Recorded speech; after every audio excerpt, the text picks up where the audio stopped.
Hello everybody and welcome back to Weird Disney Cars Knockoff Toys episode 3. Now I know I said that the next Weird Products episode was going to be part 2 for Weird Backpacks. That's still coming, but Weird Cars Knockoffs, I sort of consider it like a side series, kind of different from Weird Products. So the next regular Weird Products episode will be on more backpacks, but until then, we've got some more Cars Knockoffs to look at, so let's get started. What better way to start the episode than with some more knockoff diecasts, these being made by the same guys that made this wonderful pack in the first episode.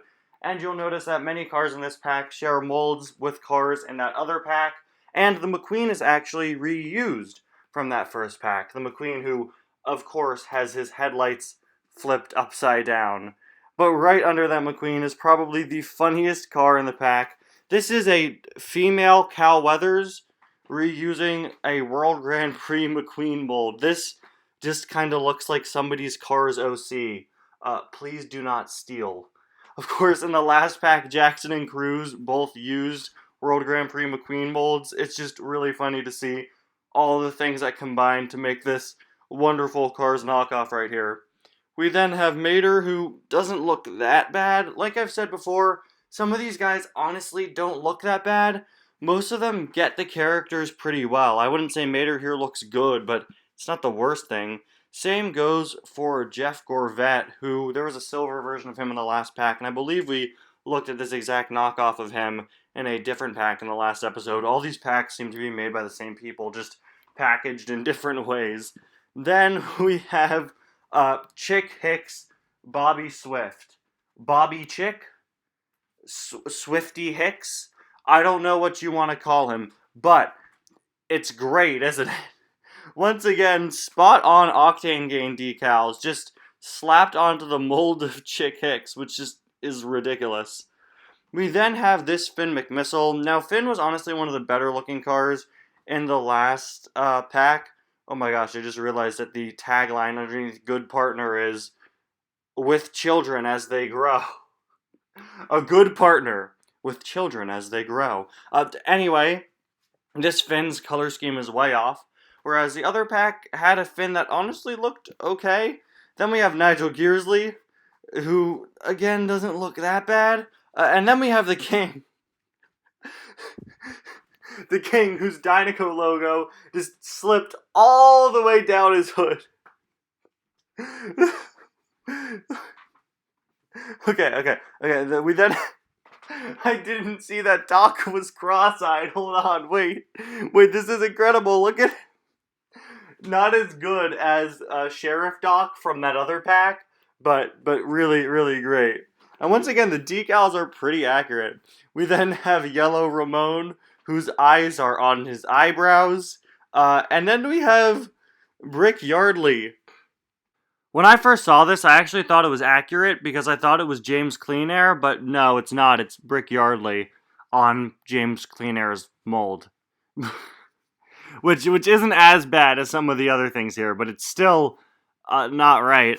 And then finally, we have a very toned down Fillmore.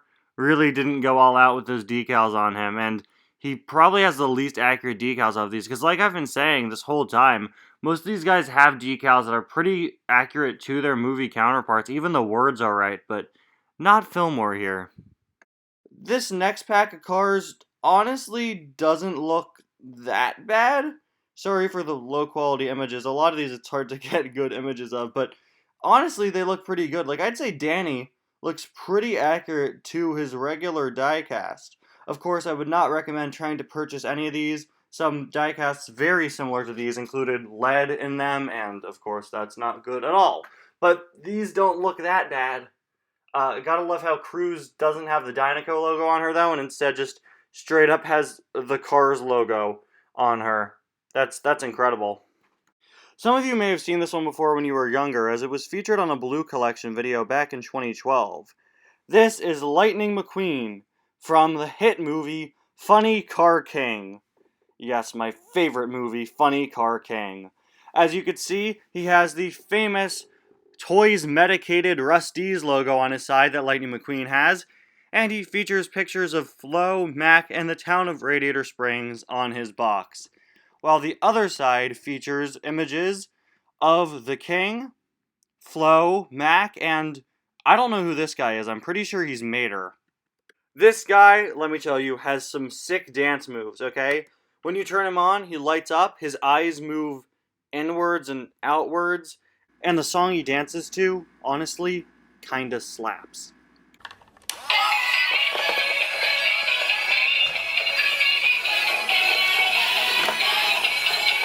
Up next, we have this wonderful Sally from a Take 5 a Day article from all the way back in 2009. This thing that's meant to resemble Sally is clearly just a Volkswagen Beetle with some piston cup stickers slapped on the side, as well as a car logo. Not cars, just singular car. I love how it's still in the same font though. She's racing for number 68, has Lightning's famous stickers, lightning bolt stickers on the side, and has some really nice newfangled tires. I also love the incredibly strange Rusty's knockoff logo at the bottom that says Rush Soa, Soul Stirring, Superpower. They've even edited the Rusty's logo on the side of the box to say that. I wonder if that's on her hood as well. I can't quite tell what's on her hood. This is an RC car, and that's something you'll notice about most of these cars. For whatever reason, they're RC, or they have lights and sounds and move around. I don't know why so many of them are like that. I guess it was just easy to make back in the day. Nowadays, you see a lot more knockoffs of regular-sized die-casts just to throw off people who don't know what they're buying their children. Probably the most impressive thing about this, though, is the Photoshop work on the packaging. Again, they changed the actual Rusty's logo to Rush Soa, and they edited an image of Sally to match the toy they made. Heck, they even changed McQueen in the corner to say Rush Soa. LEGO is no stranger to knockoffs. In fact, I'd say they're probably one of the most frequently knocked off toy company. You can find knockoff LEGO sets for basically any LEGO set in existence nowadays.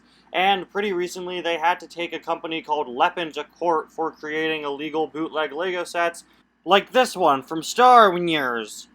Of course, since there have been several Cars LEGO sets throughout the years, there are also bound to be several Cars LEGO knockoff sets. For example, take these Cars 3 Racing Speed Racer sets. These are honestly incredibly accurate knockoff LEGO sets. Now, I would not recommend you go out and buy those, or again, anything else I talk about in this series, since they are probably of very, very poor quality, but the builds are nearly identical to LEGO sets, as are the boxes. Of course, the LEGO and Junior's logos are missing and have been replaced. There's no Disney or Pixar logo alongside the Cars 3 logo. And although the sets themselves seem to be pretty accurate to LEGO's official sets, if you look closely, you'll start to notice that not every piece lines up. Although it may seem like these guys were able to create basically any piece LEGO can make, you might notice that these specialized windshield pieces made for Luigi and Mater have been replaced with regular slanted bricks here with prints on them. The 2x3 tile of Mater's iPad with Lightning on it is a 2x4 in these, and Lightning's back with his spoiler, which I believe was a specialized Junior's piece created for the Cars 3 sets, has been replaced with a generic 1x4 tile. In addition to these 4 sets, they actually made the rest of the LEGO Cars 3 sets first wave, and actually made more than just them, creating single sets for every single car that they made, which is something LEGO themselves didn't do. And in these bigger sets is where the cracks start to show. For example, Broadside very clearly isn't using the official LEGO build and is using a different windshield piece instead of the one they officially made for her. Smokey looks awful and again isn't using the actual pieces made for him. And they straight up replaced Junior Moon in one set with Sheriff. But still, for the most part, especially with these 4 smaller sets, these look nearly identical to their original LEGO counterparts.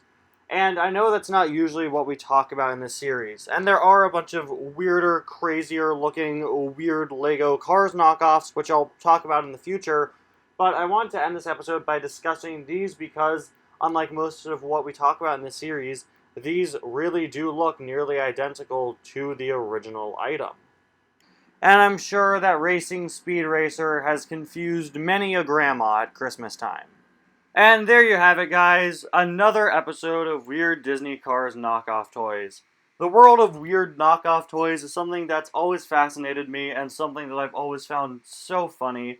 Just seeing how these scummy companies try to get around the fact that they legally can't produce toys based off of these things and end up with things like Rush Soa. It's honestly so funny to me. Anyway, guys, thank you all so much for watching, and I'll see you guys next time. Play me out, Funny Car King!